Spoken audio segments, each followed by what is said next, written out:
tās lietas, kas man jau bija galvā, visas problēmas gatavas, vēl vairāk izkristalizējās mans process, no sevis pirktu, kas man jādara, lai es pirktu. No tā entry produkta tagad man ir long-term klienti, un tagad es šos produktus lietoju un pusgadu no vietas visiem klientiem. Mēs iesējām reāli sēklas tam, kas ir tagad. Ir tāds no-brainer pie tevis, lai reāli viens pret viens ir parunāt reāli fokusu tikai uz sevi, un tu man arī devi laiku apgramot, sagramot un iečakojies arī tajā pašā laikā turēja roku uz pulsa.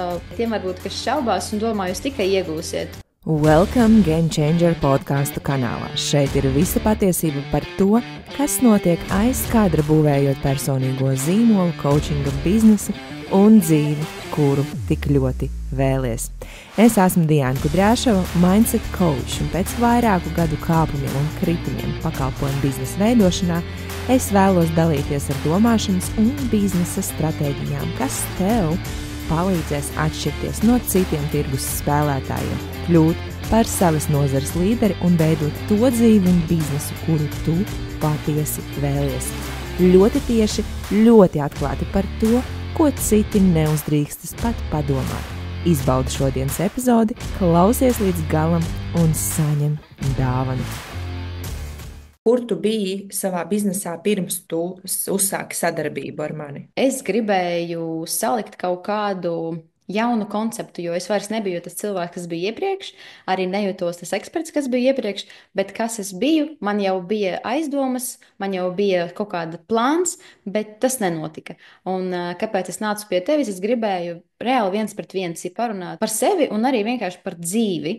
Jo, manuprāt, jebkura māmiņa, kurai ir tas aktīvais bērnu periods, mēs atcitamies, kā mēs ar tevi atcitāmies ļoti daudz reižu pret vienkārši personīgiem kaut kādām lietām, kas ir jākārto. Es bišķī dalīju sevi uz divām pusēm, jo manā gadījumā tas bija tas podgrowth un tas coachings, un es dalīju gan valodas, gan dalīju gan auditorijas.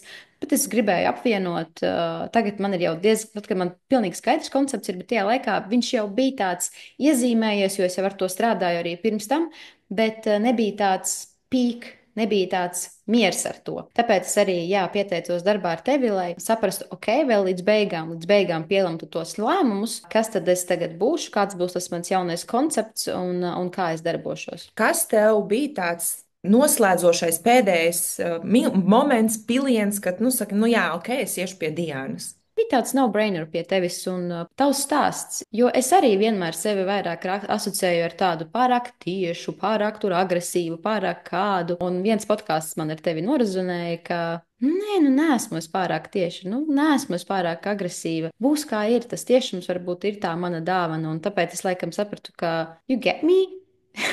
Kaut kādas 3 lietas, kuras tu ieguvi, kurām ir vislielākā ietekme uz tavu rezultātu. Tajā laikā mēs iesējām reāli sēklas tam, kas ir tagad.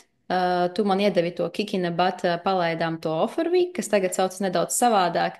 Es atceros, es vēl sēdēju, skatījos kalendārā, tu man, pašķi vēl varbūt papušot. Un tu sēdēji, atceros kalendārā, 27 tāds labs datums, kā reiz nedēļa. Nu, vsjo, ņemam. Es tā, labi, davai. Tad ņemam. Tā kā ka tas tika palaists, podkāsts tika palaists, tas ir izdarīts, plāksteris ir norauts, sēklas ir iesētas, un no tā kaut kāda entry produkta tagad man ir long-term klienti, un arī vēl vairāk izkristalizējās mans process. Tas pat, man jau viņš bija skaidrs, bet vēl vairāk darbā ar šī platuma grāda klientiem, un vienkārši darīt tās lietas, kas man jau bija galvā, visas problēmas gatavas, man nebija kaut kas tur baigi jāiefilmē. Un tagad es šos produktus lietoju un pusgadu no vietas visiem klientiem. Kādas ir tavas uzvaras domāšanā, mārketingā, jeb komunikācijā? Komunikācijā man patika, ka tu ar mani nošēroji tās reāli formulas, kaut kādas praktiskas lietas. Šitā. Es tikai to zināju jau, bet man bija kaut kāds bloks uz latviešu valodu, kaut kā to latviski savienot. Un, protams, arī, tu teici, klausies, ko tu vari gribēt, ja tu nepārdod. Vai, ja tu gribi, parādies, parādies man tāds, bļāviens, tā arī ir. Un domāšanā tieši vēl vairāk sapratu, ka dot sākumā nevis domāt par ņemšanu, dot. Un arī tas skats uz sevis, no sevis pirktu, aizpirktu no sevis, kas man jādara, lai es pirktu. no tevis.